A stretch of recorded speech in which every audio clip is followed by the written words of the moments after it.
트럼프는 확신했습니다. 이 작은 나라는 버티지 못할 거라고.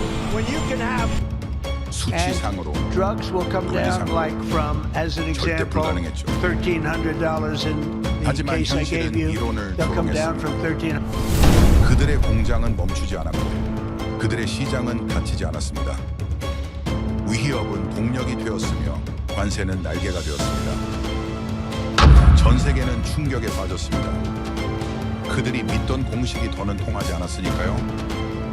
하나의 칩, 하나의 결심이 세계 패권의 균형을 바꿔놨죠. 그들이 믿었던 시장의 법칙, 권력의 공식, 스스로 역사를 다시 쓰는 나라, 그 나라는 바로 대한민국입니다. 지금부터 그 놀라운 현장 속으로 들어가 보시죠. 미국에서 날아온 충격적인 이야기. 바로 시작합니다. 그리고 지금 어디에서 시청하고 계신지 댓글로 남겨주세요. 여러분의 이야기도 듣고 싶습니다. 그 전에 잠깐 1초 만에 누를 수 있는 좋아요 버튼을 꾹 눌러주시면 영상 제작에 큰 힘이 됩니다. 그럼 바로 사연 시작하겠습니다. 데이터가 틀릴 리 없습니다. 저는 그렇게 보고했어요. 워싱턴 회의실에서 20명의 고위 관계자 앞에서 말입니다. 한국은 이번 관세 폭탄에 무너질 거라고, 공장 가동률이 반토막 날 거라고 장담했죠. 하지만 제 예측은 완전히 빗나갔습니다. 안녕하세요. 저는 마커스 니켄트입니다. 영국 출신으로 오랫동안 군사산업 복합체를 분석해왔어요. 나토에서 공급망 리스크 프로젝트를 이끌었고 지금은 미국 정부 자문으로 일하고 있습니다. 그날 회의 이후 저는 제 모든 분석 모델을 의심하기 시작했어요. 그 회의는 이른 아침에 소집됐습니다. 창밖으론 포토맥강이 흐르고 있었지만 회의실 안은 얼어붙어 있었죠. 테이블 위엔 3,500억 달러라는 숫자가 적힌 문서가 놓여 있었어요. 한국에 요구할 금액이었습니다. 그 순간 저는 이게 협상인지 통보인지 구분이 안 갔죠. 상대방 눈빛을 보면 알 수 있습니다. 진심인지 엄포인지 말이에요. 그런데 그날 그 자리에 있던 사람들의 눈엔 확신이 가득했어요. 한국은 결국 굴복할 거라는 확신 말입니다. 저는 그들에게 데이터를 보여줬습니다. 한국 반도체 기업들의 미국 의존도가 얼마나 높은지, 텍사스와 애리조나 공장이 멈추면 얼마나 타격이 클지 수치로 증명했죠. 제 보고서엔 명확했습니다. 관세 100%와 비자 제한이 동시에 오면 한국 기업들은 선택지가 없다고요. 회의실 분위기는 묘하게 고조됐어요.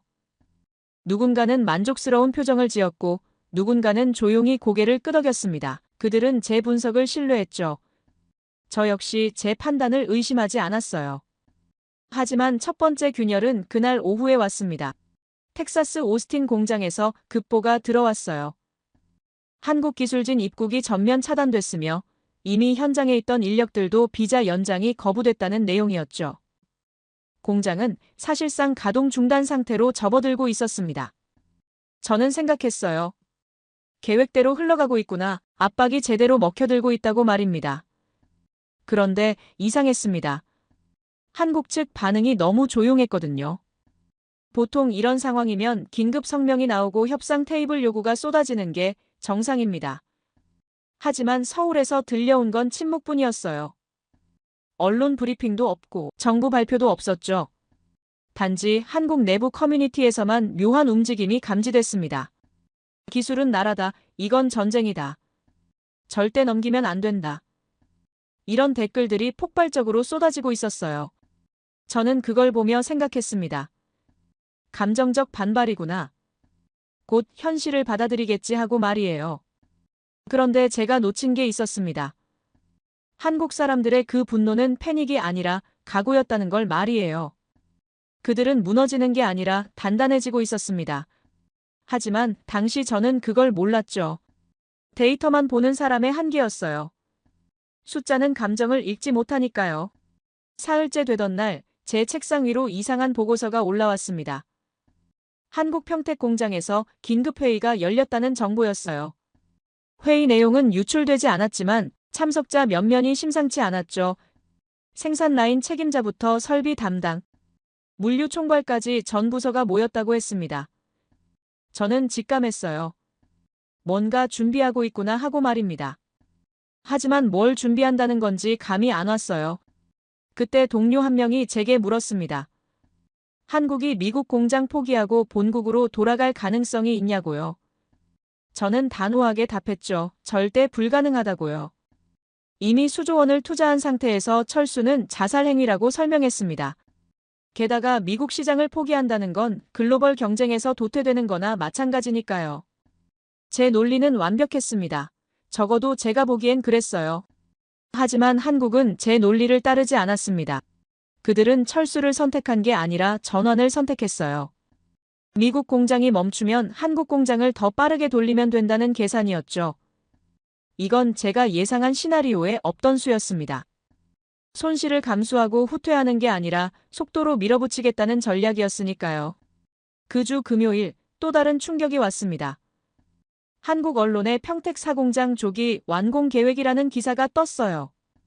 원래 일정보다 석 달을 앞당기겠다는 내용이었습니다.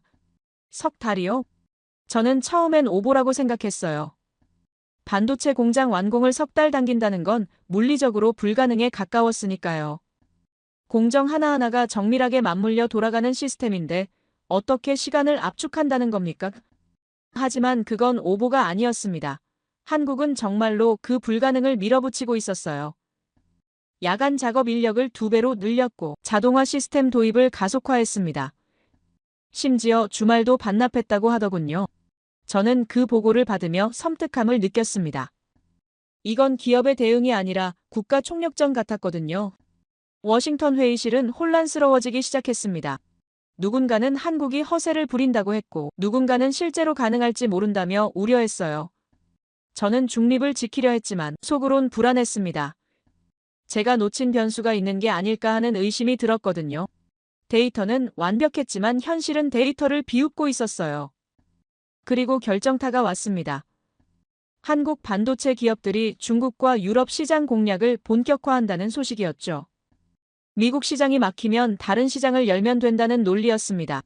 더 충격적인 건 그들이 이미 그 준비를 해왔다는 점이었어요. 관세 폭탄이 떨어지기 전부터 말입니다. 저는 그때 깨달았습니다. 한국은 위기를 예측하고 있었구나. 우리가 카드를 꺼내기 전에 이미 대응책을 마련해뒀구나 하고 말이에요. 제 보고서는 완전히 뒤집혀야 했습니다. 한국은 무너지지 않았고 굴복하지도 않았어요. 오히려 더 빨라지고 있었죠. 저는 책상 앞에 앉아 생각했습니다. 내가 분석한 건 숫자였지 사람이 아니었구나. 데이터는 한국 기업의 재무제표를 보여줬지만 한국 국민의 자존심은 보여주지 못했어요. 그날 밤 저는 새로운 보고서를 쓰기 시작했습니다. 제목은 간단했어요. 한국 재평가 필요하지만 그 속엔 제 모든 오만이 담겨 있었죠. 저는 강대국 분석가로서 한국을 과소평가했습니다. 그들을 협조 대상으로만 봤지 경쟁자로 보지 않았어요. 그게 제 첫 번째 실수였습니다. 평택에서 날아온 보고서를 처음 봤을 때 저는 한숨부터 나왔습니다. 석 달 앞당긴다는 계획이 적혀 있었는데 솔직히 말도 안 되는 소리였어요. 반도체 공장 완공을 그렇게 당긴다는 건 물리 법칙을 거스르는 일이나 마찬가지였죠. 하지만 한국은 그 불가능을 밀어붙이기 시작했습니다. 제가 가장 먼저 확인한 건 공정 일정표였어요. 설비 반입부터 클린룸 구축, 장비 설치, 시운전까지 모든 단계가 촘촘하게 짜여 있었는데 여기서 석 달을 빼낸다는 게 어떻게 가능한지 이해가 안 갔죠. 저는 동료에게 물었습니다. 혹시 품질을 포기하는 건 아니냐고요. 그랬더니 돌아온 답이 기가 막혔어요. 오히려 품질 기준을 더 높였다는 겁니다. 한국 엔지니어들은 미친 듯이 움직이기 시작했습니다. 3교대를 넘어서 4교대 체제로 전환했고 주말이라는 개념 자체가 사라졌어요. 공정 하나하나를 분 단위로 쪼개서 재배치했고 병목 구간은 인력을 2배로 투입해 뚫어냈습니다. 이건 단순한 야근이 아니었어요. 국가 비상사태 같은 분위기였죠. 저는 그 광경을 데이터로만 접했지만 섬뜩했습니다. 보통 이런 강행군은 어디선가 균열이 생기기 마련인데 한국은 오히려 더 단단해지고 있었어요. 작업자들 불만이 터져나올 법한데 커뮤니티엔 자부심만 가득했죠. 우리가 세계 최고를 만들고 있다. 이런 댓글들이 넘쳐났습니다. 두 번째 충격은 HBM 라인 구성이었습니다. 원래 계획엔 없던 4세대 고대역폭 메모리 생산 설비를 추가한다는 소식이 들려왔어요. 여기서 잠깐 설명이 필요할 것 같습니다. 고대역폭 메모리라는 게 뭐냐면 쉽게 말해서 초고속 데이터 전송용 메모리예요. 인공지능 칩이 엄청난 양의 정보를 순식간에 처리하려면 일반 메모리론 속도가 안 나오거든요. 그래서 메모리 칩을 여러 층으로 쌓아 올려서 동시에 데이터를 주고받게 만드는 겁니다. 마치 고속도로를 한 차선에서 10차선으로 늘리는 것과 비슷하죠. 이 HBM이라는 게 지금 엔비디아 같은 AI 칩 회사들한테는 생명줄입니다. 아무리 좋은 인공지능 칩을 만들어도 메모리가 받쳐주지 못하면 그림의 떡이거든요. 그런데 이걸 만들 수 있는 곳이 전 세계에서 한국밖에 없어요. 삼성과 하이닉스가 이 시장의 70% 이상을 쥐고 있습니다. 한국이 원래 만들던 건 범용 디램이었어요. 우리가 일상적으로 쓰는 컴퓨터나 스마트폰에 들어가는 평범한 메모리죠. 이것도 물론 중요하지만 이익률이 그리 높진 않습니다. 그런데 HBM은 차원이 달라요. 가격도 10배 이상 비싸고 만들기도 훨씬 어렵죠. 한국은 이 고부가 가치 제품으로 완전히 전환하겠다는 결단을 내린 겁니다. 이건 완전히 다른 차원의 이야기였죠. 단순히 공장을 빨리 짓는 게 아니라 미래 수요까지 선점하겠다는 전략이었으니까요. 저는 그제야 깨달았습니다. 한국은 위기 대응을 하는 게 아니라 기회 창출을 하고 있었구나 하고요. 미국 공장이 멈춘 시간을 그들은 도약의 발판으로 쓰고 있었어요.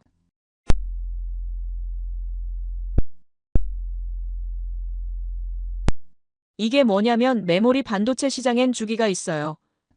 4년에서 7년마다 한 번씩 수요가 폭발하면서 가격이 두세 배씩 뛰는 시기가 오는데 이걸 슈퍼사이클이라고 부릅니다. 지난번 슈퍼사이클이 7년 전이었으니 이제 다시 올 타이밍이었죠. 문제는 공급이 수요를 따라가지 못한다는 점이었습니다. 인공지능 붐이 일면서 전 세계 데이터 센터들이 메모리를 미친 듯이 사들이고 있었어요. 엔비디아를 비롯한 칩 제조사들이 고대 역폭 메모리에 목을 매고 있었죠. 그런데 한국이 바로 그 빈틈을 노린 겁니다. 평택 사공장은 원래 범용 디램 중심이었는데 설계를 완전히 뒤집었어요. HBM 적층 공정을 핵심으로 배치했습니다.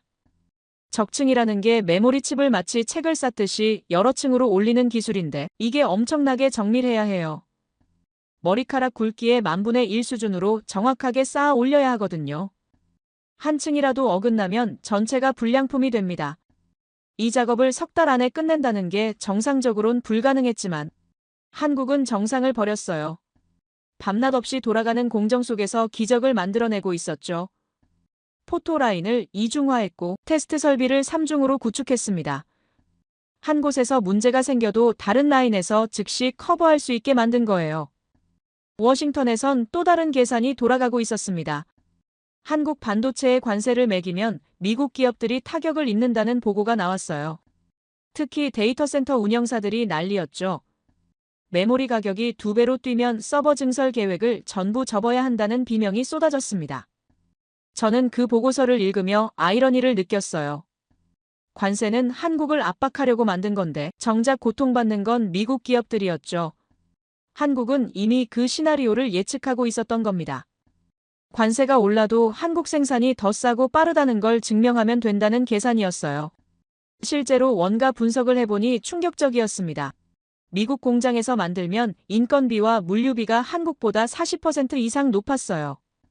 거기에 관세까지 더하면 가격 경쟁력이 완전히 무너지는 구조였죠. 한국은 이 숫자를 이미 알고 있었고 그래서 평택에 올인한 겁니다. 고객사들도 움직이기 시작했습니다. 삼성과 하이닉스에 긴급 미팅을 요청하는 기업들이 줄을 이었어요. 다들 똑같은 질문을 했죠. 평택 공장이 정말 예정대로 돌아가느냐고요. 한국 측 답변은 단호했습니다. 예정보다 빠를 거라는 거였어요. 저는 그 대목에서 전율을 느꼈습니다. 이건 장사꾼의 허세가 아니라 엔지니어의 확신이었어요. 그들은 이미 시뮬레이션을 수백 번 돌렸고 모든 변수를 점검했죠. 석 달 단축은 도박이 아니라 계산된 결과였습니다. 평택 사공장 완공 시점과 슈퍼사이클 시작 시점이 정확히 겹쳤습니다. 이게 우연일 리 없었어요. 한국은 시장을 읽고 있었습니다. 단순히 반응하는 게 아니라 선제적으로 움직이고 있었죠. 미국 관세가 터지기 전부터 이미 준비하고 있었던 겁니다. 저는 그제야 제가 얼마나 오만했는지 깨달았어요. 한국을 수동적 협력자로만 봤던 제 시각이 완전히 틀렸다는 걸 인정해야 했습니다. 평택 현장에선 매일 기적이 일어나고 있었어요. 설비 반입이 예정보다 2주 앞당겨졌고 클린룸 구축은 사흘 만에 끝났습니다. 장비 설치팀은 잠을 포기했고 시운전팀은 이틀 교대로 돌아갔죠. 이 모든 게 동시다발적으로 진행되면서 공정 속도가 기하급수적으로 빨라졌습니다. 저는 동료에게 말했어요. 이건 공장 건설이 아니라 전쟁 같다고요. 그랬더니 돌아온 답이 뼈아팠습니다. 한국에겐 이게 전쟁이 맞다는 거였죠. 고객사 리스크 관리 전략도 바뀌고 있었습니다. 원래는 여러 곳에 분산 발주하는 게 정석이었는데 이젠 한국 우선 옵션이 늘어나고 있었어요. 납기를 믿을 수 있는 곳이 한국밖에 없다는 판단이었죠. 저는 그 흐름을 보며 전율했습니다. 관세 압박이 오히려 한국의 입지를 강화시키고 있었어요. 저는 그날 밤 보고서를 새로 썼습니다. 제목은 간단했어요. 시간 전쟁에서 한국이 이기고 있다.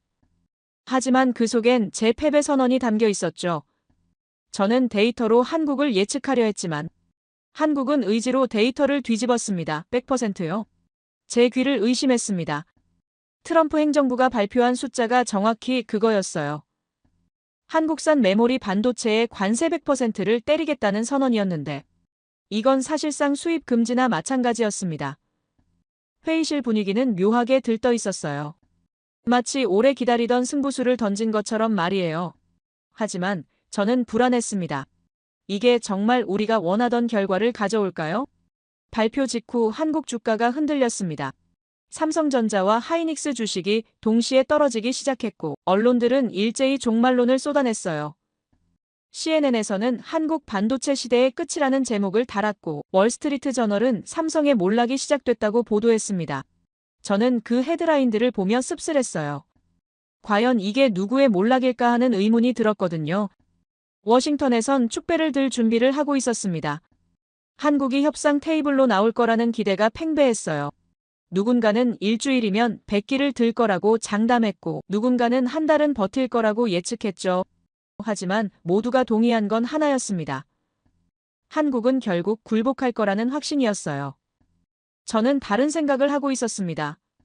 과연 그럴까요? 일주일이 지나도 한국에서 아무 연락이 없었어요. 2주일이 지났지만 협상 요청도 없었습니다. 오히려 이상한 소식들이 들려오기 시작했죠. 한국이 중국 시장 공략을 본격화한다는 보도가 나왔고 유럽 기업들과 긴급 미팅을 잡았다는 정보가 입수됐어요. 그때 제 책상 위로 한 장의 보고서가 올라왔습니다. HBM 시장 점유율 분석이었는데 내용이 충격적이었어요. 한국이 고대 역폭 메모리 시장의 70% 이상을 장악하고 있다는 수치가 적혀 있었죠. 저는 그제야 깨달았습니다. 우리가 얼마나 위험한 도박을 벌이고 있는지 말이에요. HBM이라는 게 지금 인공지능 산업의 심장입니다. 엔비디아가 만드는 최신 AI 칩엔 반드시 이 메모리가 들어가야 하는데 문제는 이걸 만들 수 있는 나라가 사실상 한국밖에 없다는 거예요. 삼성과 하이닉스가 전 세계 공급의 대부분을 차지하고 있었습니다. 그런데 우리가 그 공급망을 끊으려 하고 있었던 겁니다. 미국 실리콘밸리에서 비명이 터져나오기 시작했습니다. 엔비디아 CEO가 긴급 기자회견을 열었는데 표정이 심각했어요. AI 칩 생산에 차질이 생길 수 있다는 우려를 공개적으로 표명한 겁니다. 구글과 마이크로소프트도 비슷한 입장을 냈죠. 데이터 센터 확장 계획이 무산될 수 있다는 경고였어요. 저는 동료들에게 물었습니다. 우리가 지금 뭘 하고 있는 거냐고요? 한국을 압박하려다가 우리 기업들을 죽이는 게 아니냐고 말이에요. 하지만 돌아온 답은 차갑더군요. 한국이 결국 가격을 낮출 거라는 낙관론이었습니다. 저는 그 순간 확신했어요. 이 사람들은 한국을 전혀 이해하지 못하고 있구나 하고요. 한국의 반격은 예상보다 빨랐습니다. 삼성이 HBM 가격을 올리기 시작했어요. 처음엔 10%였는데 곧 20%가 됐고 어느새 30%까지 치솟았습니다. 이게 말이 됩니까? 관세 압박을 받는 쪽이 오히려 가격을 올린다는 게 상식적으로 이해가 안 갔어요. 하지만 시장 논리는 명확했습니다. 공급자가 한국밖에 없으니 가격 결정권도 한국에 있다는 거였어요. 엔비디아는 한국산 HBM 없이는 최신 칩을 못 만들고 구글은 한국 메모리 없이는 AI 서버를 못 돌립니다. 결국 가격이 올라도 살 수밖에 없는 구조였던 겁니다. 미국 기업들의 비용이 폭발하기 시작했습니다. 메모리 가격 상승이 제품 원가에 고스란히 반영됐어요. 데이터 센터 운영비가 40% 뛰었고 서버 제조 단가는 50% 이상 올랐습니다. 이건 누가 봐도 자해였어요. 우리가 우리 발등을 찍고 있었던 겁니다.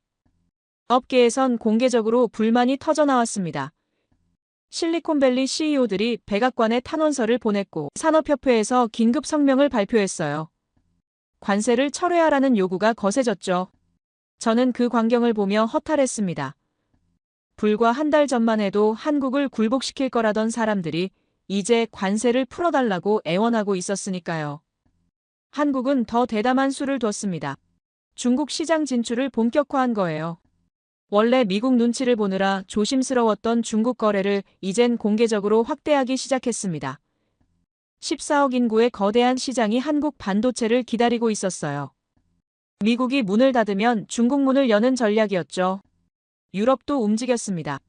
독일과 프랑스 기업들이 한국과 장기 공급 계약을 맺기 시작했어요. 미국 관세 때문에 생긴 물량이 유럽으로 흘러가고 있었던 겁니다. 한국 입장에선 시장 다변화를 이룬 셈이었고 미국 입장에선 동맹 시장까지 잃어버린 꼴이었죠.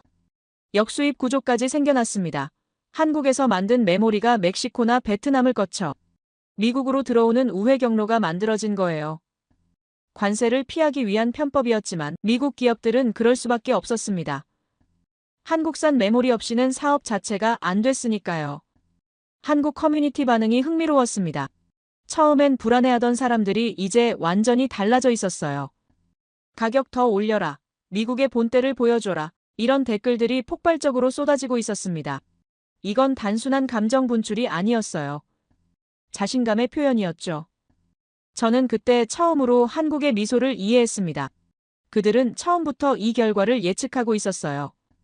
관세가 오히려 한국의 협상력을 강화시킬 거라는 걸 알고 있었던 겁니다. 미국이 압박하면 할수록 한국의 가치는 올라갈 수밖에 없는 구조였어요. 제 보고서는 또다시 뒤집혀야 했습니다. 이번엔 제목을 이렇게 달았어요. 관세는 자해형 가격 상승 장치다. 우리가 한국을 제재한 게 아니라 우리 스스로를 제재한 거라고 썼습니다. 회의실에서 그 보고서를 발표했을 때 분위기는 얼어붙었어요. 누군가 제게 물었습니다. 그럼 이제 어떻게 해야 하냐고요. 저는 솔직하게 답했습니다. 관세를 철회하고 협상 테이블로 나가야 한다고요. 하지만 이미 늦었을지도 모른다고 덧붙였어요. 한국은 이미 다른 시장을 열었고 미국 의존도를 낮추는데 성공했으니까요. AI 산업이 멈출 뻔했습니다. 메모리 공급 부족으로 신제품 출시가 연기됐고 데이터 센터 증설이 중단됐어요. 실리콘밸리에선 패닉이 일었습니다. 주가가 요동쳤고 투자자들이 이탈하기 시작했어요. 이 모든 게 우리가 만든 참사였습니다. 저는 그날 밤 오래 생각했습니다. 우리가 한국을 얼마나 오판했는지 말이에요. 데이터는 시장 점유율을 보여줬지만 협상력까지는 보여주지 못했어요. 숫자는 한국의 생산 능력을 알려줬지만 전략적 사고까지는 알려주지 않았죠. 한국은 위기를 기회로 바꿨습니다. 관세라는 장벽을 가격이라는 무기로 전환시켰어요. 압박을 받으면서도 무너지지 않고 오히려 더 강해지는 모습은 충격 그 자체였습니다. 이게 진짜 강대국의 모습이구나 싶었어요. 제 세 번째 교훈은 명확했습니다. 시장은 힘이 아니라 가치로 움직인다는 거였어요. 한국이 가진 기술의 가치를 우리가 너무 낮게 평가했고 그 대가를 혹독하게 치르고 있었습니다. 이제 가격 결정권은 완전히 한국 손에 넘어가 있었어요. 워싱턴 회의실은 분열되고 있었습니다. 한쪽에선 압박을 계속 밀어붙여야 한다는 목소리가 나왔고 다른 쪽에선 이제 협상으로 전환해야 한다는 주장이 맞섰어요. 테이블 중앙엔 손실 추정치가 적힌 보고서가 놓여 있었는데 숫자가 끔찍했습니다. 미국 기업들의 분기 손실이 200억 달러를 넘어서고 있었어요. 저는 그 자리에서 데이터를 제시했습니다. 한국 반도체 없이는 AI 산업이 멈춘다는 명백한 증거들이었죠. 엔비디아 생산 차질, 구글 데이터 센터 지연, 마이크로소프트 클라우드 확장 중단까지 모든 게 연쇄적으로 무너지고 있었어요. 하지만 회의실 한쪽 구석에 앉은 사람의 표정은 달랐습니다. 그는 국가안보 담당 고문이었는데 제 보고를 듣는 내내 차갑게 미소 짓고 있었어요. 손실이 200억이든 300억이든 상관없다는 듯한 표정이었죠. 그가 입을 열었을 때 회의실이 조용해졌습니다. 한국이 굴복할 때까지 압박을 유지해야 한다는 주장이었어요. 기업 손실은 일시적이지만 기술 주도권은 영구적이라는 논리였죠. 저는 그 순간 섬뜩함을 느꼈습니다. 이 사람은 숫자를 보는 게 아니라 권력을 보고 있었어요. 기업이 무너지든 동맹이 깨지든 상관없이 오직 미국의 우위만을 생각하는 사람이었죠. 그의 눈빛엔 공감이라곤 찾아볼 수 없었습니다. 마치 체스판의 말을 움직이듯 국가와 기업을 다루고 있었어요. 회의는 결론 없이 끝났습니다. 압박파와 협상파가 팽팽하게 맞서면서 어떤 결정도 내려지지 않았어요. 저는 회의실을 나오며 불안했습니다. 이대로 가다간 돌이킬 수 없는 지경까지 갈 것 같았거든요. 그때 한국에서 메시지가 왔습니다. 공식 성명은 아니었지만 업계를 통해 전달된 입장이었어요. 내용은 명확했습니다. 동맹은 할인 쿠폰이 아니라는 거였죠. 한국은 품질로 승부하고 납기로 신뢰를 쌓으며 가격은 시장이 결정하게 할 거라는 원칙이었어요. 이 세 가지 축이 흥미로웠습니다. 품질은 타협하지 않고 납기는 반드시 지키며 가격은 협상 대상이 아니라는 선언이었어요. 이건 거래 제한이 아니라 원칙 고수였습니다. 한국은 동맹국이라는 이유로 자신들의 기준을 낮출 생각이 없었어요. 저는 그 메시지를 읽으며 전율했습니다. 이건 약자의 애원이 아니라 강자의 통보였어요. 한국은 미국 눈치를 보는 게 아니라 시장 원리를 따르겠다는 입장이었죠. 압박이 통하지 않는다는 걸 이렇게 우아하게 표현할 수 있다니 놀라웠습니다. 일본과 대만 변수도 복잡하게 얽혀 들어왔습니다.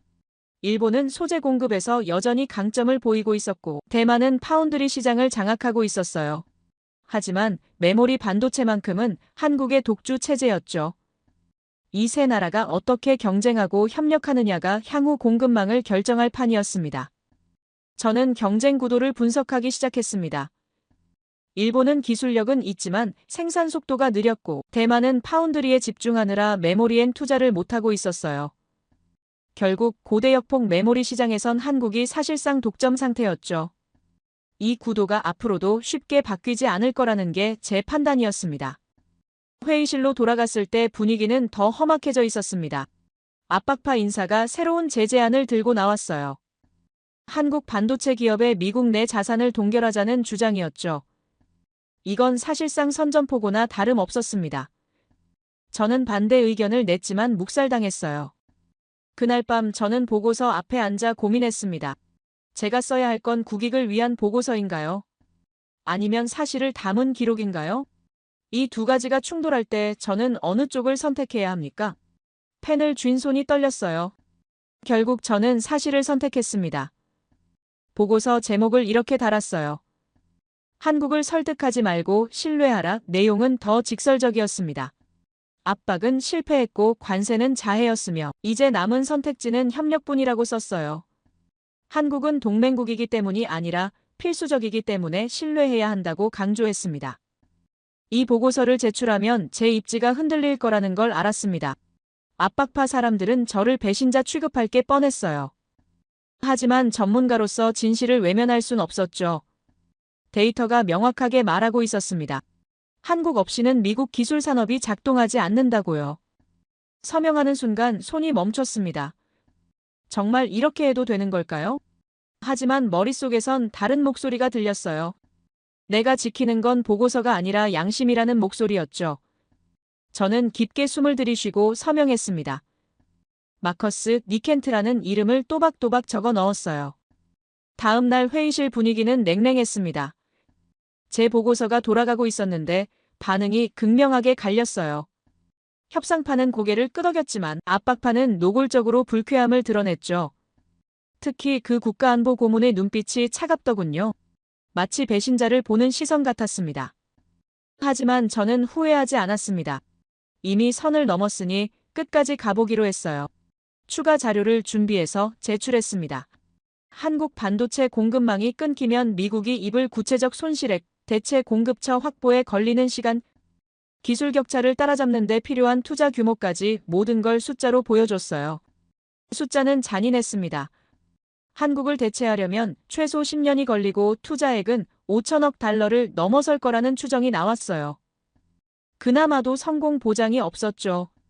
기술 격차가 그만큼 컸습니다. 이 데이터 앞에선 감정적 판단이 설 자리가 없었어요. 회의는 또다시 교착 상태에 빠졌습니다. 하지만 이번엔 분위기가 달랐어요. 압박파 목소리가 조금씩 작아지고 있었죠. 현실을 부정할 순 없었던 겁니다. 손실이 눈앞에서 커지고 있었고 대안은 보이지 않았으니까요. 한국은 여전히 조용했습니다. 협상 요청도 없고 양보 제안도 없었어요. 그저 묵묵히 생산 라인을 돌리고 품질을 지키며 납기를 맞추고 있었죠. 이 침착함이 무서웠습니다. 급한 쪽은 미국이었지 한국이 아니었어요. 저는 그날 밤 지도를 펼쳐놨습니다. 세계 반도체 공급망이 표시된 지도였는데 한국이 중심에 있었어요. 미국도 일본도 대만도 결국 한국을 거쳐야 했습니다. 이 지도를 수정할 때 역사가 움직인다는 걸 저는 알고 있었어요. 제 네 번째 교훈은 이거였습니다. 동맹은 강요할 수 없고 신뢰는 거래할 수 없다는 거였어요. 한국은 그 원칙을 지키고 있었고 미국은 그 원칙을 배워야 했습니다. 이제 선택은 명확했어요. 함께 가거나 혼자 무너지거나 둘 중 하나였죠. 평택 공장 내부 영상을 처음 봤을 때 저는 말문이 막혔습니다.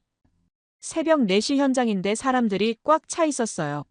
3교대를 넘어 4교대로 돌아가는 라인이었는데 교대 시간마다 인원이 끊기지 않고 이어지더군요. 이건 단순한 야근이 아니었습니다. 국가 프로젝트 같은 분위기였어요. 클린룸 안작업자들의 움직임이 인상적이었습니다. 방진복으로 온몸을 감싼 채 현미경 앞에서 초단위로 공정을 점검하고 있었어요. 한 사람이 문제를 발견하면 즉시 팀 전체가 모여서 원인을 분석했죠. 이 속도라면 결함이 쌓일 틈이 없겠더군요. 결함률 추적 시스템이 놀라웠습니다. 실시간으로 모든 공정 데이터가 중앙 관제실로 모이고 있었어요. 불량이 발생하면 3분 안에 원인이 파악됐고 10분 안에 해결책이 나왔습니다. 이게 사람이 하는 일인가 싶을 정도로 정확했어요. 저는 동료에게 물었습니다. 저 사람들은 언제 쉬느냐고요. 돌아온 답이 충격적이었습니다. 교대 시간은 있지만 자발적으로 남아서 인수인계하는 사람들이 많다는 거였어요. 다음 조에게 완벽한 상태로 넘겨주고 싶어 한다는 설명이었죠. 수율 그래프를 보며 감탄했습니다. 석 달 전만 해도 70%대였던 수율이 이제 95%를 넘어서고 있었어요. 이 상승 곡선이 가파른 게 아니라 거의 수직에 가까웠죠.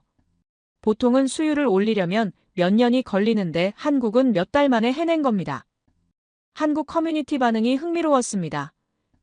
기술은 나라다. 우리가 만든 칩이 세계를 움직인다. 이런 댓글들이 끊임없이 올라오고 있었어요. 이건 단순한 응원이 아니었습니다. 시민들이 반도체를 국가 정체성과 연결시키고 있었던 거예요. 어떤 댓글은 이랬습니다. 내 아들이 평택에서 일한다. 밤새 일하고 와도 얼굴이 밝다. 자부심 때문이라고 하더라. 이 문장을 읽는 순간 저는 뭔가 깨달았습니다. 한국 사람들에게 반도체는 제품이 아니라 자존심이구나 하고요. 프리미엄 코리아라는 표현도 자주 보였습니다. 한국산이 비싸도 품질이 최고니까 당연하다는 논리였어요. 과거엔 가성비로 승부했다면 이젠 품질로 승부하겠다는 자신감이 넘쳐났죠. 이 변화가 놀라웠습니다. 글로벌 고객사들도 움직이기 시작했습니다. 주간 콜이 1일 콜로 바뀌었고 월간 보고가 주간 보고로 전환됐어요. 모두가 한국 공장 가동 상황을 실시간으로 확인하고 싶어 했죠. 불안해서가 아니라 기대해서였습니다. 엔비디아에서 긴급 미팅 요청이 들어왔습니다. HBM 공급 일정을 재확인하고 싶다는 내용이었어요. 한국 측 답변이 인상적이었습니다. 약속한 날짜보다 2주일 앞당길 수 있다는 거였죠. 이게 어떻게 가능합니까? 마이크로소프트도 비슷한 반응이었습니다. 당초 계약보다 물량을 30% 늘려달라는 요청을 했는데 한국이 수용했어요. 단 한 가지 조건이 있었습니다. 가격은 시장 가격을 따른다는 거였죠. 고객사들은 주저없이 동의했습니다. 신뢰가 쌓이고 있었습니다. 한국이 약속한 납기를 한 번도 어긴 적이 없다는 평판이 퍼지기 시작했어요. 반도체 업계에서 납기 준수는 생명입니다. 하루만 늦어져도 전체 생산 라인이 멈추니까요. 한국은 그 생명줄을 절대 놓지 않았어요. 저는 평택 방문을 결심했습니다. 데이터만으로는 이해가 안 됐어요. 도대체 어떻게 이런 일이 가능한지 직접 눈으로 확인하고 싶었죠. 워싱턴에서 허락이 떨어지는데 일주일이 걸렸지만 결국 방문이 성사됐습니다. 인천공항에 내렸을 때부터 느낌이 달랐습니다. 공항 광고판마다 반도체 관련 메시지가 보였어요. 한국 기술이 세계를 바꾼다, 우리가 미래다, 이런 문구들이었죠. 국가 전체가 하나의 응원단 같았습니다. 평택 공장 게이트를 지나며 긴장했습니다. 저는 영국 출신 미국 정부 자문이에요. 한국 입장에선 환영받을 손님이 아니었죠. 하지만 막상 들어가니 대우가 정중했습니다. 적대적이지 않고 그렇다고 비굴하지도 않은 태도였어요. 클린룸 밖에서 작업자들을 봤습니다. 교대 시간이었는데 나가는 조와 들어오는 조가 10분 넘게 대화하고 있었어요. 인수인계 내용이 엄청나게 세밀했습니다. 언어 장비가 조금 이상하다. 어느 라인에서 온도가 0.2도 올랐다. 이런 것까지 공유하더군요. 한 엔지니어의 눈빛이 기억납니다. 피곤해 보였지만 초점은 또렷했어요. 12시간 교대 근무를 마치고 나가는 길인데도 다음 조에게 완벽하게 설명하고 있었죠. 책임감이라는 게 이런 모습이구나 싶었습니다. 관제실에 들어갔을 때 압도당했습니다. 수십 개의 모니터가 실시간으로 모든 공정을 보여주고 있었어요. 온도, 습도, 압력, 속도까지 모든 변수가 숫자로 표시됐죠. 담당자가 설명했습니다. 이 시스템이 문제를 사람보다 빨리 감지한다고요. 하지만 제가 주목한 건 기계가 아니라 사람이었습니다. 모니터를 보는 엔지니어들의 표정이 진지했어요. 단순히 숫자를 확인하는 게 아니라 그 뒤에 숨은 의미를 읽고 있었죠. 데이터를 보는 게 아니라 공정을 보고 있었습니다. 점심시간에 구내식당을 방문했습니다. 작업자들끼리 나누는 대화가 들렸어요. 오늘 우리 라인 수율이 98까지 올랐다. 다음 주엔 100을 찍자, 이런 이야기들이었죠. 농담처럼 들렸지만 눈빛은 진지했습니다. 어떤 작업자가 제게 물었습니다. 미국에선 우리를 어떻게 보느냐고요. 저는 솔직하게 답했습니다. 처음엔 과소평가했지만 이제 경외하고 있다고요. 그가 빙긋 웃으며 말했습니다. 우리는 처음부터 이럴 준비가 돼 있었다고요. 오후에 품질 관리실을 둘러봤습니다. 불량품을 전수 검사하는 곳인데 분위기가 살벌했어요. 한 개의 불량도 그냥 넘어가지 않더군요. 원인을 끝까지 추적해서 재발 방지책을 만들었죠. 이 집요함이 무섭게 느껴졌습니다. 저녁 무렵 야외로 나왔습니다. 공장 건물에서 불빛이 새어나오고 있었어요. 24시간 멈추지 않는 라인이었죠. 저는 그 빛을 보며 생각했습니다. 이게 한국이구나, 멈추지 않는 의지의 빛이구나 하고요. 서울로 돌아가는 차 안에서 메모를 했습니다. 오늘 본 건 공장이 아니라 철학이었다고 썼어요. 기술은 장비가 만드는 게 아니라 사람이 만든다는 진리를 확인했다고 적었죠. 한국의 강점은 시설이 아니라 태도였습니다.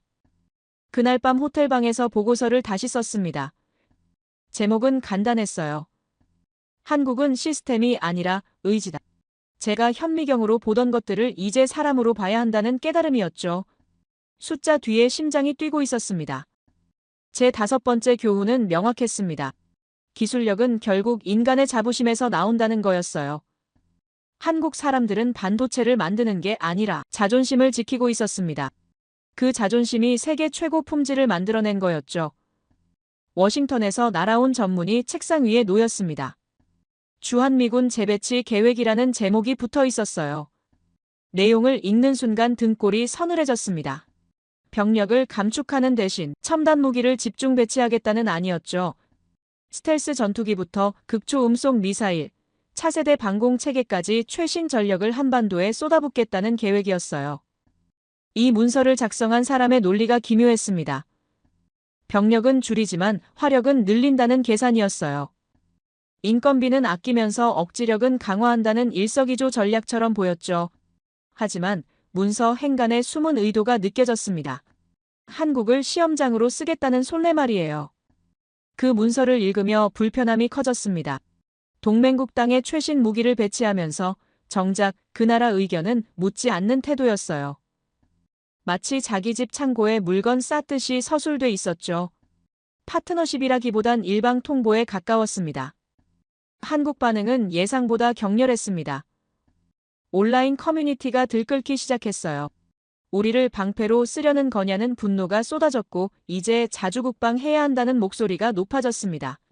주한미군 철수하라는 극단적 주장까지 나왔죠. 분석가로서 이 반응을 읽어야 했습니다. 한국 사람들이 진짜 두려워하는 게 뭔지 파악해야 했어요. 데이터를 모으기 시작했습니다. 댓글 수천 개를 읽고 여론조사 결과를 검토했죠. 패턴이 보이기 시작했어요. 한국인들은 미군 주둔 자체를 반대하는 게 아니었습니다. 다만 일방적으로 결정되는 걸 견딜 수 없어 하더군요. 핵심축이 되는 건 좋지만 표적이 되는 건 싫다는 논리였어요. 허브가 되려면 주체성이 있어야 한다는 주장이었죠. 자주국방 담론이 급속히 확산됐습니다. 과거엔 소수 의견이었던 게 이젠 주류로 떠오르고 있었어요. 미국 의존도를 낮추고 독자적 방위력을 키워야 한다는 목소리가 커졌죠. 이건 단순한 반미 감정이 아니었습니다. 자립 의지의 표현이었어요. 워싱턴 회의실에서 이 보고를 했을 때 반응이 양극단이었습니다. 한쪽에선 한국이 배은망덕하다며 분노했고 다른 쪽에선 예상 가능한 반응이라며 침착했어요. 그 국가안보 고문은 냉소적으로 웃더군요. 한국이 어디 가겠느냐는 태도였죠. 하지만 그 냉소가 틀렸다는 증거가 나타나기 시작했습니다. 한국이 방산기술 자립화를 가속화하고 있다는 정보가 들어왔어요. 전투기 국산화율을 높이고 미사일 독자 개발에 투자를 늘렸습니다. 이건 입으로만 하는 자주국방이 아니었어요. 더 놀라운 건 속도였습니다. 유럽에선 신무기 배치에 5년이 걸리는데 한국은 1년 만에 실전 배치를 완료하더군요. F-35를 도입하면 즉시 훈련에 투입했고 방공체계를 설치하면 바로 작전에 연결했어요. 이 기민함이 미국 군부를 놀라게 했습니다. 미 국방부 내부 평가서를 입수했습니다. 한국의 무기 운용 능력이 세계 최고 수준이라는 분석이 적혀 있었어요. 단순히 무기를 사는 게 아니라 완전히 소화해내는 능력이 뛰어나다는 평가였죠. 이런 나라가 흔치 않다는 결론이었습니다. 태평양 사령부에서 시뮬레이션 결과가 나왔습니다.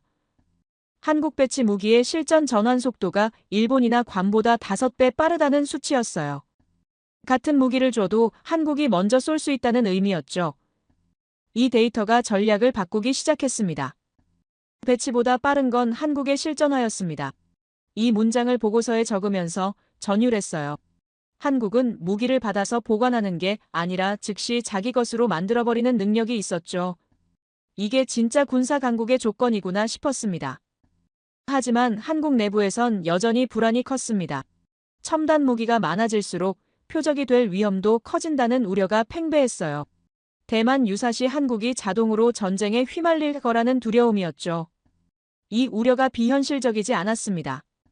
중국의 대만 침공 시나리오가 돌고 있었습니다. 그때 북한이 남침하면 한국은 양면 전쟁에 빠진다는 분석이었어요. 주한미군 무기가 많을수록 북한을 자극할 수 있다는 논리였죠. 한국을 우크라이나처럼 만들 거냐는 격렬한 반발이 나왔습니다. 이 두려움을 이해할 수 있었습니다. 한국 입장에선 미국의 대중국 전략에 자동으로 편입되는 게 아니냐는 의심이 들 수밖에 없었어요. 허브가 아니라 방패막이가 되는 건 아닌지 불안한 거죠.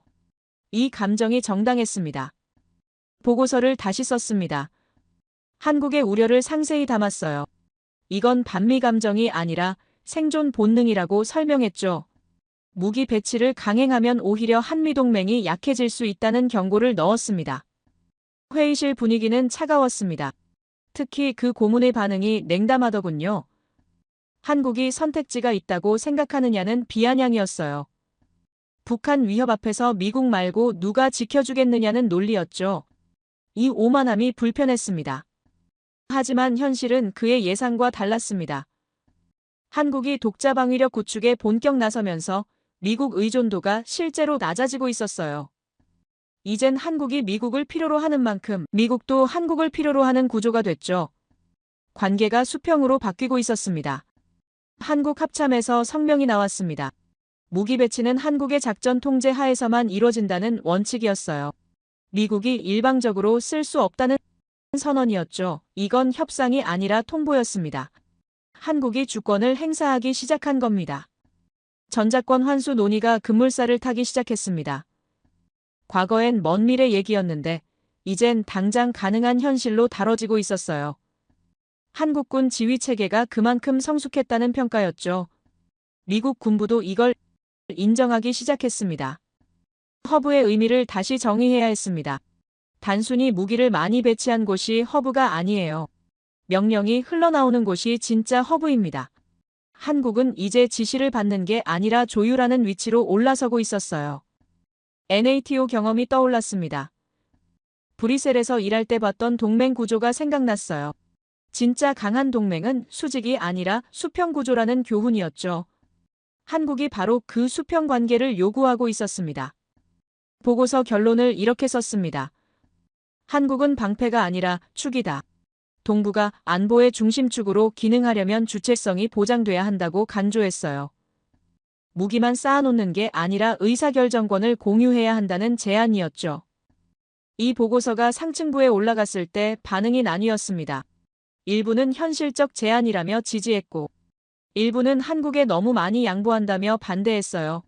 하지만 현장 지휘관들은 대부분 동의하더군요. 그들은 한국군 능력을 직접 아니까요. 밤늦게 혼자 지도를 펼쳐봤습니다. 동부가 전력 배치도였는데 한국이 중심에 있었어요. 일본도 중요하고 괌도 필요하지만 작전 신속성은 한국이 최고였죠. 이 나라 없이 이 지역 안보는 작동하지 않았습니다. 여섯 번째 교훈이 명확해졌습니다. 허브는 통제의 대상이 아니라 협력의 중심이라는 거였어요. 한국을 억누르려 할수록 멀어질 뿐이었죠. 진짜 동맹은 신뢰 위에 서는 거였습니다. 가격 레버가 완전히 한국 손으로 넘어온 순간을 정확히 기억합니다. 삼성이 HBM 가격을 또 올렸다는 소식이 들렸을 때였어요. 이번엔 40% 인상이었는데 시장 반응이 놀라웠습니다. 항의가 아니라 수용이었어요. 엔비디아도 구글도 AMD도 조용히 계약서에 서명했죠. 이게 어떻게 가능합니까? 관세 압박을 받는 쪽이 가격을 40%나 올리는데 아무도 반발하지 않는다는 게 상식적으로 이해가 안 갔어요. 하지만 시장은 냉정했습니다. 대안이 없으니 받아들일 수밖에 없다는 논리였죠. 워싱턴 내부 회의가 급히 소집됐습니다. 긴급 안건이었어요. 한국의 가격 인상을 어떻게 막을 것인가가 주제였는데 논의 자체가 허무했죠. 막을 방법이 없었으니까요. 관세를 더 올릴까요? 이미 100%인데 더 올려봤자 의미가 없었습니다. 그 국가안보고문이 또 이상한 제안을 했습니다. 한국 기업 자산을 동결하자는 얘기였어요. 경제 제재를 가하면 굴복할 거라는 논리였죠. 회의실이 조용해졌습니다. 다들 그 제안이 얼마나 위험한지 알았어요. 동맹국의 경제 제재라니 이건 사실상 적대 행위였습니다. 반대 의견이 쏟아졌습니다. 실리콘밸리 대표들이 격렬하게 항의했어요. 한국을 적으로 돌리면 미국 기술 산업 전체가 무너진다는 경고였죠. 그들의 목소리가 절박했습니다. 이미 공급망이 한국 중심으로 재편된 상황에서 적대 관계는 자살 행위라는 거였어요. 결국 그 제안은 폐기됐습니다. 하지만 그 과정에서 드러난 게 있었어요. 워싱턴 일각에는 여전히 한국을 통제 대상으로 보는 시각이 남아있다는 사실이었죠. 이 오만함이 문제의 근원이었습니다. 한국은 다음 수를 뒀습니다. 무기 배치 협상에서 조건을 내걸기 시작한 거예요. F-35 배치는 받아들이되 작전 통제권은 한국이 갖는다는 원칙이었죠. 미사일 배치도 마찬가지였습니다. 한국 승인 없이는 발사할 수 없다는 조건이었어요. 이건 완전히 새로운 협상 방식이었습니다. 과거엔 미국이 제시하면 한국이 받아들이는 구조였어요.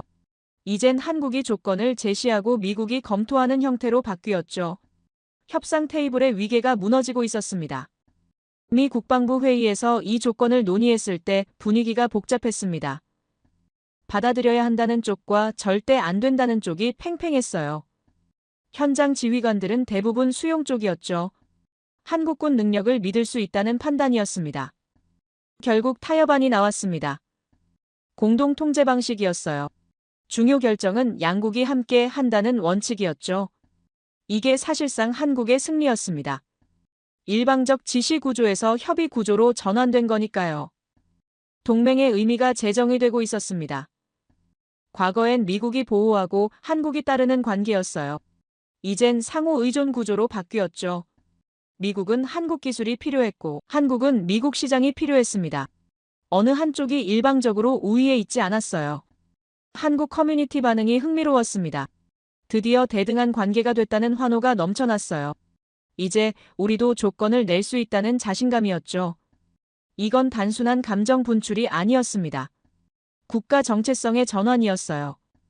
보고서를 쓰면서 감정이 복잡해졌습니다. 분석가로서 객관성을 유지해야 하는데 한국 편을 드는 것 같은 느낌이 들었어요. 하지만 데이터는 명확했습니다. 한국이 이긴 게 아니라 현실이 바뀐 거였죠. 카메라 인터뷰 요청이 들어왔습니다. 주요 방송사에서 한미 관계 변화에 대한 전문가 의견을 듣고 싶다는 거였어요. 처음엔 거절하려 했습니다. 공개석상에서 제 의견을 밝히면 워싱턴 내 입지가 흔들릴 게 뻔했으니까요. 하지만 결국 수락했습니다. 진실을 말해야 한다는 책임감 때문이었어요. 스튜디오에 들어갔을 때 긴장됐습니다. 카메라 렌즈를 보니 수백만 명이 지켜볼 거라는 생각이 들었죠. 질문이 날카로웠습니다. 미국이 한국에게 졌느냐는 직설적인 물음이었어요. 잠시 망설였습니다. 어떻게 답해야 할까요? 거짓말을 할 순 없었습니다. 깊게 숨을 들이쉬고 답했어요. 승패가 아니라 현실 인식의 문제라고 말했습니다. 미국은 한국을 과소평가했고 그 대가를 치렀다고 설명했죠. 하지만 이제 올바른 관계로 재정립되고 있다고 덧붙였어요. 동맹은 위계가 아니라 상호 존중이라는 결론이었습니다. 인터뷰가 끝나고 동료에게서 문자가 왔습니다. 당신 끝났다는 내용이었어요. 워싱턴 내 강경파들이 분노하고 있다는 경고였죠. 하지만 후회되지 않았습니다. 20년 넘게 쌓은 경력보다 진실이 더 중요했어요. 다음 날 예상 밖의 반응이 나타났습니다. 미국 기업 CEO들이 인터뷰 내용을 지지한다는 성명을 냈어요. 실리콘밸리가 움직인 겁니다. 현장에서 한국과 일하는 사람들은 현실을 알고 있었죠. 한국 언론도 보도했습니다. 미국 전문가가 한국 편을 들었다는 프레임이었어요. 약간 불편했습니다. 편을 든 게 아니라 사실을 말한 건데. 그렇게 해석되더군요. 하지만 이해는 됐습니다. 그동안 한국이 얼마나 무시당했으면 이런 반응이 나올까 싶었어요. 며칠 후 백악관에서 연락이 왔습니다. 새로운 한국정책자문단 회의에 참석해달라는 요청이었어요. 해고 통보인 줄 알았는데 오히려 승진 같은 제안이었죠.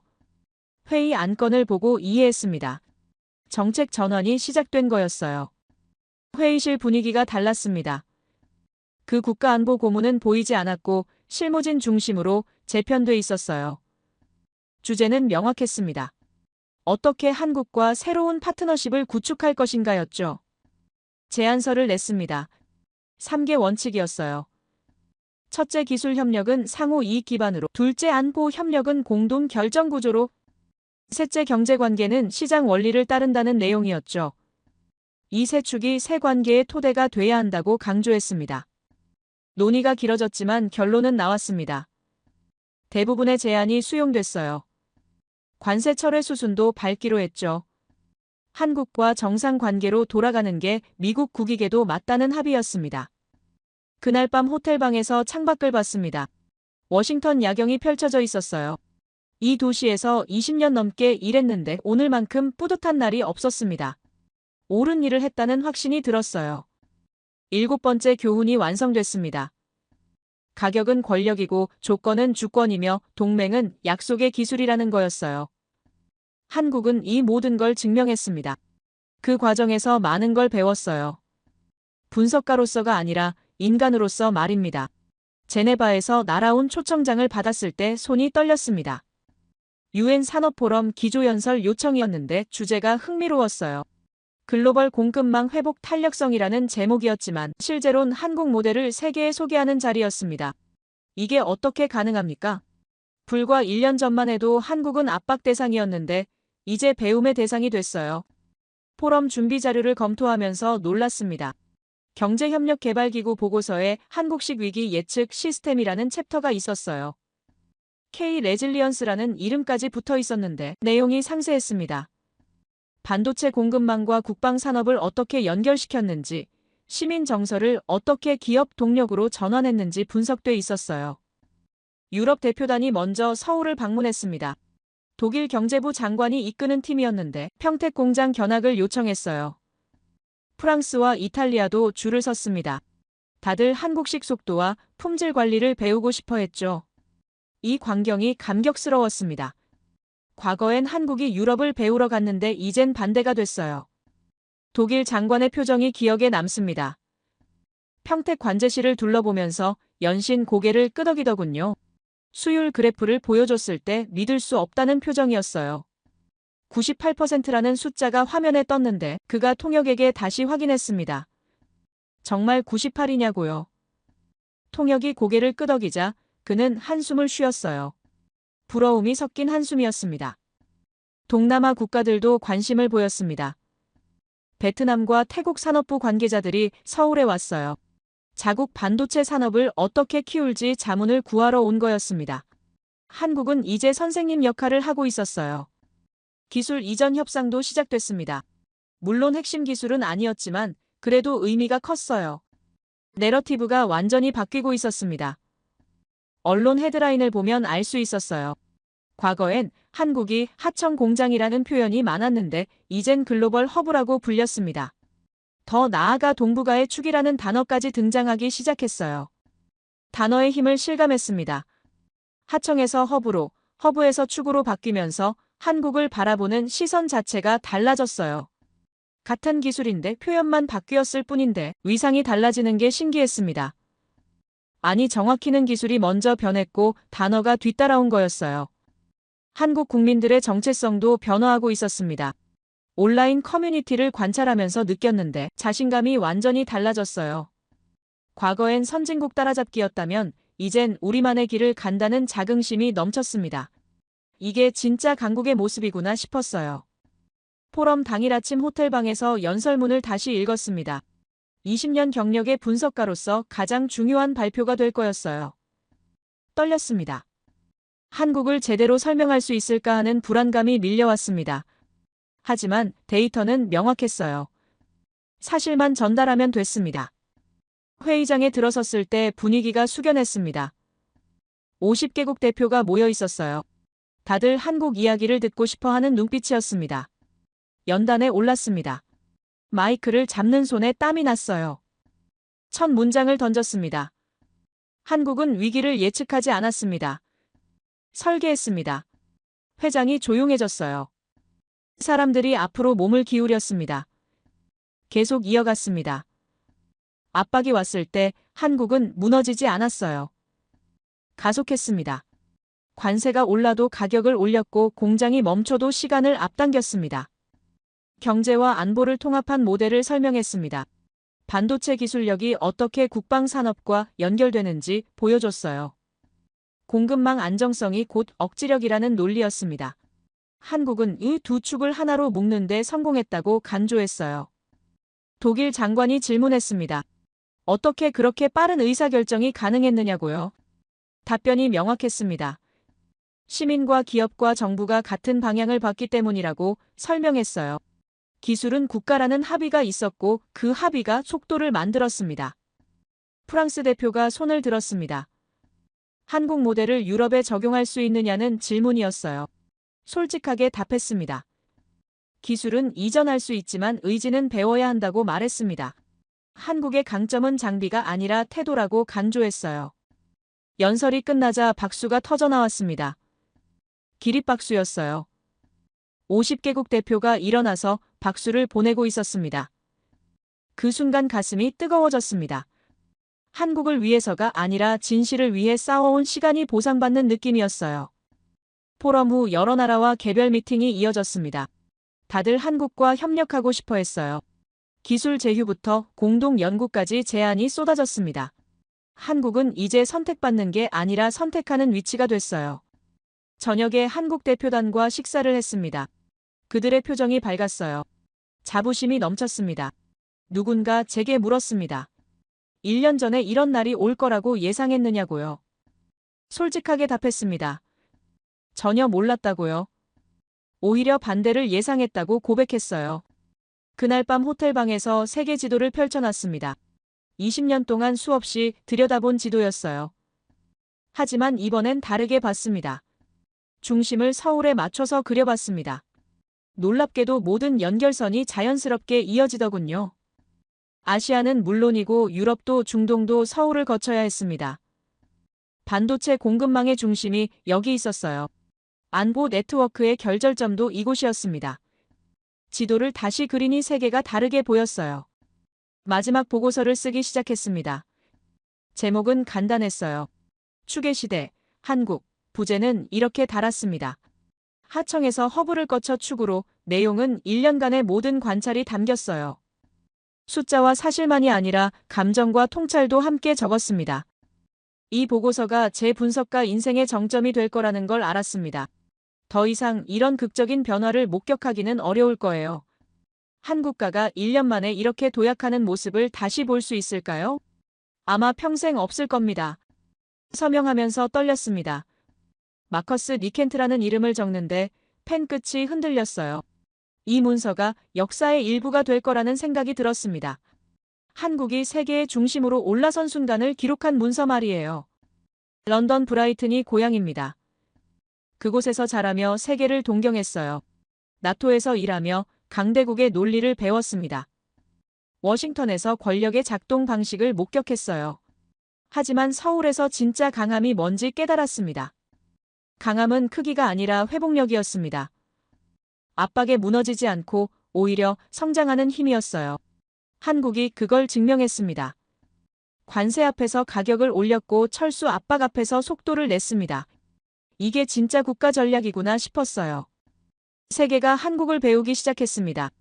이건 과장이 아니에요. 실제로 교과서가 바뀌고 있었습니다. 하버드 경영대학원에서 한국 사례 연구를 시작했고 MIT에서 한국식 공급망 모델을 가르치기 시작했어요. 배우는 나라에서 가르치는 나라가 됐습니다. 제 8번째이자 마지막 교훈은 이겁니다. 역사는 예측할 수 없지만 만들 수는 있다는 거예요. 한국이 그걸 해냈습니다. 주어진 운명을 받아들이지 않고 새로운 운명을 설계했어요. 이게 정말 대단한 겁니다. 앞으로 한국이 더 성장하길 바랍니다. 단순히 경제 규모나 기술력만이 아니에요. 이 태도와 철학이 세계에 더 널리 퍼지길 바랍니다. 위기를 설계하고 압박을 동력으로 바꾸는 지혜가 모든 나라에 필요하니까요. 동맹의 의미도 재정의 되길 바라고 수직이 아니라 수평으로, 지배가 아니라 협력으로, 한국과 미국의 관계가 그 모델이 되길 바랍니다. 제 이야기를 끝까지 들어주셔서 감사합니다. 모두 안녕히 계세요. 오늘의 사연 어떻게 들으셨나요? 세상은 언제나 힘이 모든 걸 결정한다고 말하지만 때로는 숫자보다 의지가, 논리보다 믿음이 더 큰 변화를 만들어내기도 하죠. 누군가에겐 단순한 거래였을지 모르지만 누군가에겐 그것이 나라의 자존심이었고 또 다른 누군가에겐 세상을 바라보는 방식을 바꾼 순간이었을지도 모릅니다. 위기를 기회로 바꾸는 건 결국 사람의 마음이니까요. 그리고 지금 이 순간에도 어딘가에선 또 다른 결심이 세워지고 있겠죠. 여러분의 생각은 어떠신가요? 아래 댓글에 남겨주세요. 그리고 감동적인 사연을 주변 사람들과 공유하고 함께 이야기 나눠보세요. 마지막으로 1초밖에 걸리지 않는 구독과 좋아요, 알림 설정은 영상 제작에 큰 힘이 됩니다. 지금까지 감동을 담아 여러분께 진심을 전하는 감동담기였습니다. 오늘 하루도 행복한 하루 보내세요.